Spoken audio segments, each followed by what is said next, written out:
has a lifetime warranty. If this thing ever breaks, I can just go down to Harbor Freight. They will literally take one off the shelf. They will open up a box. They will yank out this foam insert and they will grab the knife and hand it to me. You don't even need a receipt. You just have something that says Icon on it, and that's your receipt right there. Hello and welcome to Prestige Worldwide. Up for review today, we have the Icon drop point knife with ceramic ball bearings. This has D2 steel, a G10 handle. This was normally priced at $40. I got it at $30. It frequently goes on sale for $35 or $30, or sometimes it's 20% off, so it'd be $32. I thought $30 was a good deal. Really wanted to check it out, honestly. It has like an interesting shape. Looks pretty cool. Let's go ahead and open it up and see how it looks. Okay, so like normal, Icon hits it out of the park with the presentation. They're almost up against like Apple iPhones or iPads or something. Like the product, the packaging itself is sort of a design feature of the product, because it's pretty cool. And for something at this price point, for $30, $40, you know, good job, Icon. Like, you definitely have, it looks great on the shelf. It looks great when you get it out of the box. Probably not going to use this foam insert at all, but it's kind of nice. You know, it's like laser cut foam, and the knife fits in here nice and good. So this is a liner lock. It has a flipper tab. It has ceramic ball bearings, and I could tell you right off the bat, this thing is smooth as silk.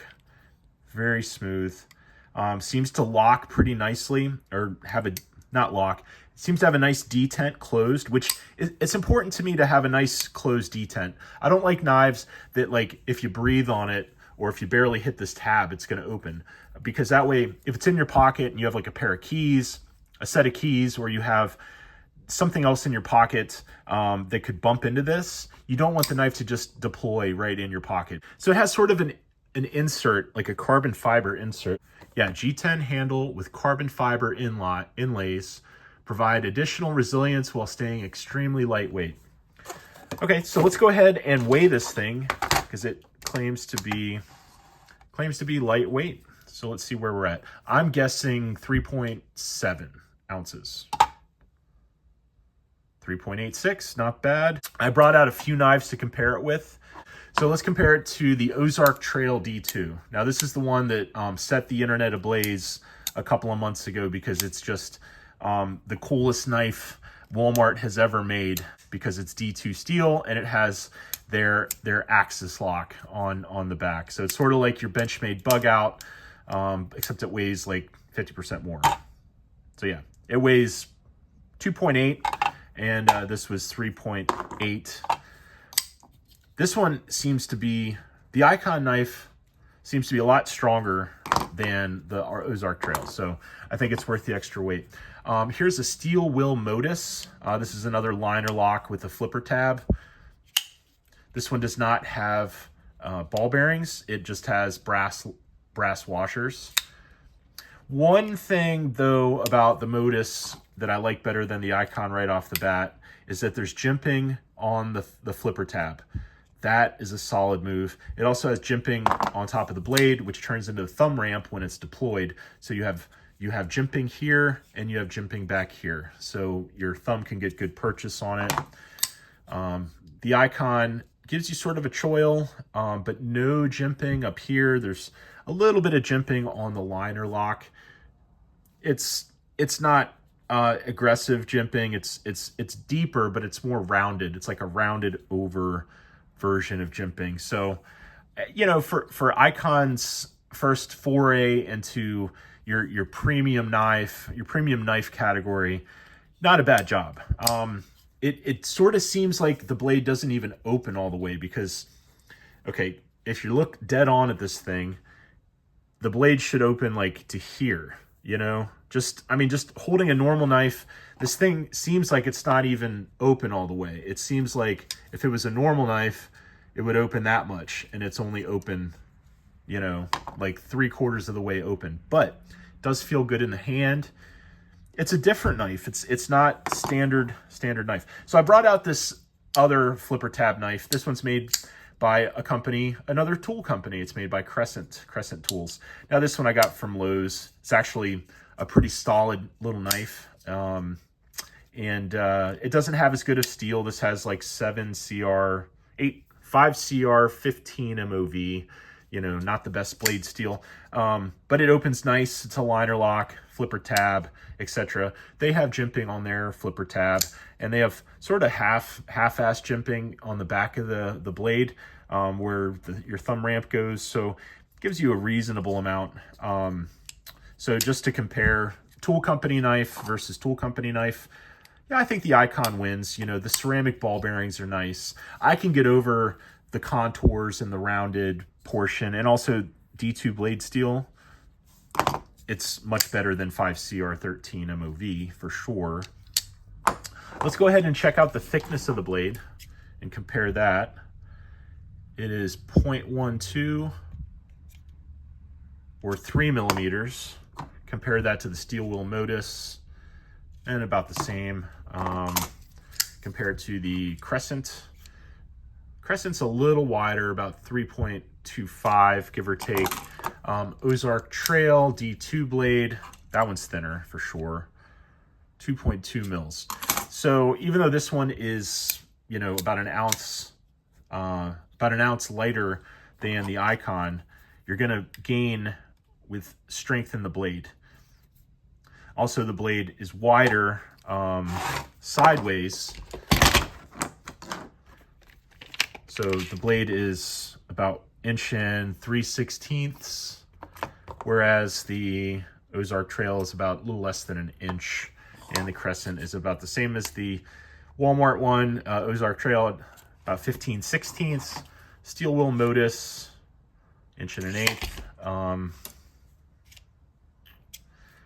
And I also have the Kaiser Lotvind. This one is in the Boba Fett livery from Star Wars. This one is completely different knife. It has a front flipper. I don't know why I brought it out to compare with the Icon. I just wanted something different to have on the table. This is a unique knife. It's one of my favorite knives. I do like front flippers. They are pretty cool. If I used one every day, I'd probably be better at flipping it, but you know, I do okay. Okay. And then I also brought out my little Urban Trapper Bocker. I do like this one. VG10. This one weighs like nothing though, so let's go ahead and weigh it. So this one weighs just over 1 ounce. So your ounce per inch on your blade length, this is 2 5/8 inches on your blade, and it weighs 1.08. So you're getting like a 2.4 to 1, 2.3 to 1 ratio on blade length in inches versus the weight of the knife in ounces. Whereas your Icon, it's going to be considerably less of a ratio. It's going to be an inverse ratio, so to speak. So it's about 3 inches, and of course it weighs 3.86. So it's not quite 1 inch per ounce. Now some people will measure the blade to here. I guess you would call it the hilt, where it would buy you an extra 1/8 of an inch or something. I generally just focus on cutting edge because, of course, your finger choil, it's nice to have a finger choil. This one does seem to be a usable choil. You don't get quite close enough to the cutting edge to where you'd want to avoid it. It seems like you could really go ahead and choke up and use this thing on finer tasks. So it has like a compound grind on the blade. You get your typical sort of leaf shape. It's almost like a Spyderco angle on this, and you get compound grind, nice high saber grind. It might be a little hollow, might be just very slightly hollow ground there. It's almost like a flat, like a high saber, essentially a high saber, and then you've got sort of a compound edge there. They give you a really big lanyard hole. You could fit like, 12 pieces of paracord back there if you really wanted to.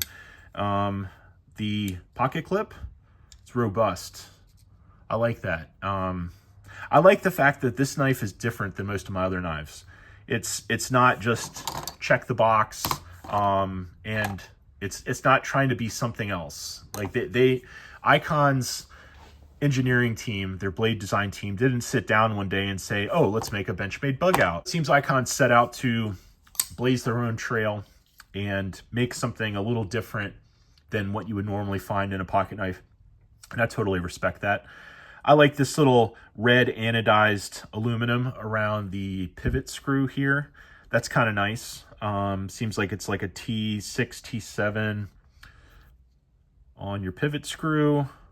It has more or less open construction. Then you get a, seems to be a steel backspacer. It could be aluminum, but it seems to be steel. I would prefer if this had like a G10 backspacer or even a carbon fiber backspacer. That would have been really awesome if they put a carbon fiber backspacer in there. It changes the balance of the knife. Like right now it's handle heavy. Like if I have my index finger here just under the flipper tab, it wants to tilt back. So if you removed this steel backspacer and put in a carbon fiber backspacer or just a G10 backspacer, probably wouldn't cost them much more money at all to manufacture the knife, and it would reduce the overall weight of the knife and also change the center of gravity a little forward to make it a little bit more even. So, you know, I mean, it's just those little things that other knife companies have been mastering over the years that, you know, Icon's not going to get it right, 100% right on the first try. But at this price point, at $30 that I bought it for, I really can't complain. I'm getting a D2 knife with ceramic ball bearings that looks cool, functions well, has some unique features, has a lifetime warranty. If this thing ever breaks, I can just go down to Harbor Freight and, you know, swap it out. I can swap it out for a new one at Harbor Freight. They will literally take one off the shelf. They will open up a box. They will yank out this foam insert and they will grab the knife and hand it to me. They're not going to give me a whole open box. If this knife breaks and I bring it in, they will open up a box and hand me a bare knife. So it's pretty cool. You don't even need a receipt. You just have something that says Icon on it, and that's your receipt right there, so that it's got the Icon logo. So Harbor Freight, good job. Everything included, I would say this is a win. This is a cool knife. They could improve on it on their second iteration on, you know, I'm looking forward to seeing another Icon knife maybe in 2025 and to getting that on the tabletop and reviewing it and comparing it to some other knives. All right, well, thanks for watching, and I will see you guys on the next one. Bye-bye.